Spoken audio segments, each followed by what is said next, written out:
Hi everyone, welcome to our YouTube channel keep it simple. आज के video में हम बात करेंगे भारत के इंडेक्स ऑफ इंडस्ट्रियल प्रोडक्शन की, जो कि पिछले साल के मुकाबले 7.1% से बढ़ा है। तो आज के वीडियो में हम इस टॉपिक को डिटेल में डिस्कस करेंगे और ये भी बात करेंगे कि भाई आखिरकार इंडेक्स ऑफ इंडस्ट्रियल प्रोडक्शन होता क्या है। और आगे बढ़ने से पहले अगर आपने अभी तक चैनल को सब्सक्राइब नहीं किया है तो प्लीज सब्सक्राइब करके हमें मोटिवेट कीजिए। तो सबसे पहले अगर हम बिल्कुल बेसिक से स्टार्ट करें कि भाई ये इंडेक्स ऑफ इंडस्ट्रियल प्रोडक्शन होता क्या है, इसको कॉमनली आईआईपी के नाम से जाना जाता है। और ये एक इंडेक्स है जो कि ट्रैक करता है एक देश की इकोनॉमी में जो मैन्युफैक्चरिंग एक्टिविटी होती है डिफरेंट सेक्टर्स में, तो उसको ये नंबर्स की फॉर्म में ट्रैक करता है। और ये एक पीरियड के लिए इसको कैलकुलेट किया जाता है जो कि नॉर्मली एक मंथ होता है।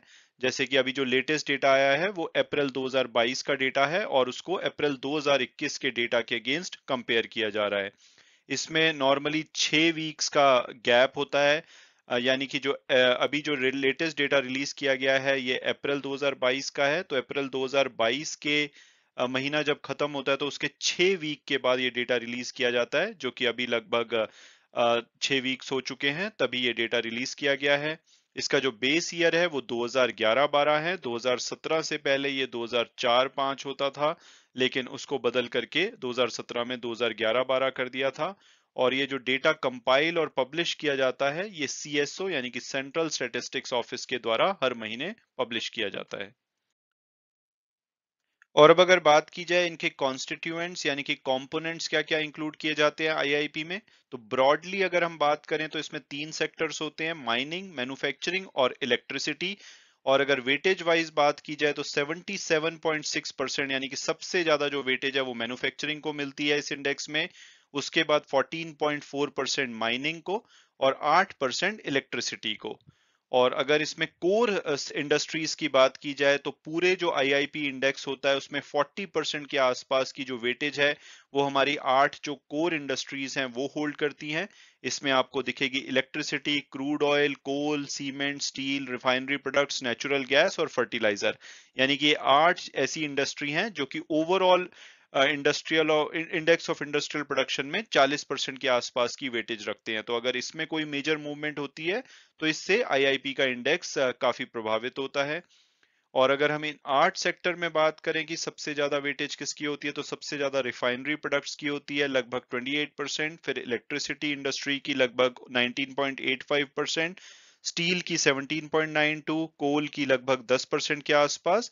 फिर आपको crude oil, natural gas, cement और फर्टिलाइजर की वेटेज दिखेगी। इसके अलावा जो आईआईपी इंडेक्स होता है इसकी 6 सब कैटेगरीज भी होती है। जैसे कि पहली प्राइमरी गुड्स, जिसमें कि माइनिंग, इलेक्ट्रिसिटी, फ्यूल्स और फर्टिलाइजर वगैरह इंक्लूड किए जाते हैं और इनकी जो वेटेज है पूरे इंडेक्स में लगभग 34.05% की है। दूसरे नंबर पे कैपिटल गुड्स आती है जैसे कि मशीनरी आइटम्स वगैरह हो गई, इनकी 8.22% वेटेज है। इंटरमीडिएट गुड्स जैसे कि यार्न हो गया, केमिकल हो गया, सेमी फर्निश स्टील आइटम हो गई, जो कि मेन आइटम्स में कंपोनेंट की तरह यूज होते हैं, इनकी जो वेटेज है वो लगभग 17.22% है। फिर इंफ्रास्ट्रक्चर गुड्स आती हैं जैसे कि paint, cement, cable, bricks, tiles, rail material वगैरह, और इनकी जो वेटेज है वो 12.34% होती है। फिर कंज्यूमर ड्यूरेबल्स जैसे कि गारमेंट्स, टेलीफोन, पैसेंजर व्हीकल, इसकी जो वेटेज है 12.84% है। और लास्ट जो कैटेगरी है इसमें कंज्यूमर नॉन ड्यूरेबल्स की है, जिसमें कि फूड आइटम्स, मेडिसिन, टॉयलेटरीज वगैरह आती हैं, और इनकी वेटेज 15.33% होती है इस इंडेक्स में। और अब अगर बात की जाए लेटेस्ट डेवलपमेंट की, तो इंडेक्स ऑफ जो इंडस्ट्रियल आउटपुट है अप्रैल 2022 का उसका डेटा रिलीज किया गया है और पिछले 8 महीनों में इसमें सबसे बड़ा इंक्रीज देखा गया है। ये 7.1% से बड़ा है पिछले साल के मुकाबले। हालांकि इसको फेवरेबल बेस इफेक्ट का फायदा मिला है क्योंकि अप्रैल जो 2021 था उस टाइम पे कोविड की सेकेंड वेव स्टार्ट हो चुकी थी, तो ऑलरेडी थोड़ी सी जो मैन्युफैक्चरिंग कैपेसिटी है और वो उसमें थोड़ी सी गिरावट देखी जा रही थी, तो इसका इसको फायदा मिला है। इसलिए 8 महीने में इसमें सबसे ज्यादा इंक्रीज देखा गया है। अगर हम मार्च में इसका डेटा देखेंगे तो इसमें 2.2% का इंक्रीज हुआ था। हालांकि वहीं at the same time April 2021 में इसमें 133% का इंक्रीज देखा गया था। और उसकी वजह सिंपली ये है कि अप्रैल 2020 में लॉकडाउन लगा हुआ था जो कि स्ट्रिक्टेस्ट लॉकडाउन था, और कोई भी एक्टिविटी नहीं हो रही थी। इस वजह से अप्रैल में काफी मेजर इंक्रीज देखा गया था, लेकिन अब ये इसमें 7.1% का इंक्रीज देखा गया और इसमें मेन रीजन है इकोनॉमिक रिकवरी हुई है। कोविड लास्ट ईयर काफी ज्यादा फैला हुआ था, तो उसके बाद इकोनॉमिक रिकवरी देखी जा रही है क्योंकि चीजें अब ओपन हो रही हैं। हालांकि एट द सेम टाइम जो प्राइसेस बढ़ रहे हैं, इन्फ्लेशन बढ़ रहा है, उसकी वजह से डिमांड में थोड़ी सी कमी हुई है और आने वाले टाइम में इसका इम्पैक्ट इस इंडेक्स में देखा जा सकता है। तो अभी के लिए 7.1% बढ़ा है अप्रैल में, मार्च में 2.2% बढ़ा था और ब्लूमबर्ग ने जो एस्टीमेट लगाया था वो 5% का लगाया था, यानी कि एस्टीमेट से इन्होंने बेटर परफॉर्म किया है और एस्टीमेट से ज्यादा बढ़ा है।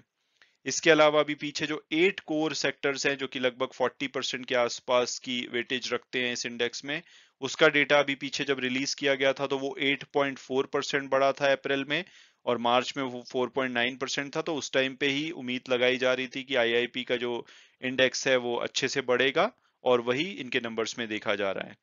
इसके अलावा एक अच्छी न्यूज आई है कि जो फिच रेटिंग एजेंसी है उन्होंने फ्राइडे को अपना जो आउटलुक है इंडिया के लिए उसको नेगेटिव से स्टेबल कर लिया है। और क्योंकि उनका कहना है कि जो अब डाउनसाइड रिस्क है खासकर मीडियम टर्म ग्रोथ पे वो काफी कम रह गया है। हालांकि उन्होंने ओवरऑल जो जीडीपी ग्रोथ का एस्टीमेट है वो पीछे 8.5% दिया था, उसको घटा करके 7.8% कर दिया है, क्योंकि उन्होंने कहा है कि हाई जो कमोडिटी प्राइसेस है उसका रिस्क ओवरऑल ग्रोथ पे साफ साफ दिखाई दे रहा है। तो यहाँ पे आप इसकी ट्रैक कर सकते हैं जो आईआईपी इंडेक्स की ग्रोथ है। पिछले साल बहुत ही ज्यादा ग्रोथ थी क्योंकि अब 2020 में मेजोरिटी लॉकडाउन लगे हुए थे, तो 2021 में जब नॉर्मल प्रोडक्शन शुरू हुई थी तो उसमें काफी ग्रोथ देखी गई थी। लेकिन अगर हम पिछले साल से कंपेयर करें तो अब थोड़ी सी इसमें इम्प्रूवमेंट देखी जा रही है। मैं उम्मीद करता हूँ कि आपको ये वीडियो अच्छा लगा होगा और आपने कुछ नया जाना होगा। Thanks so much for watching the video and God bless you all.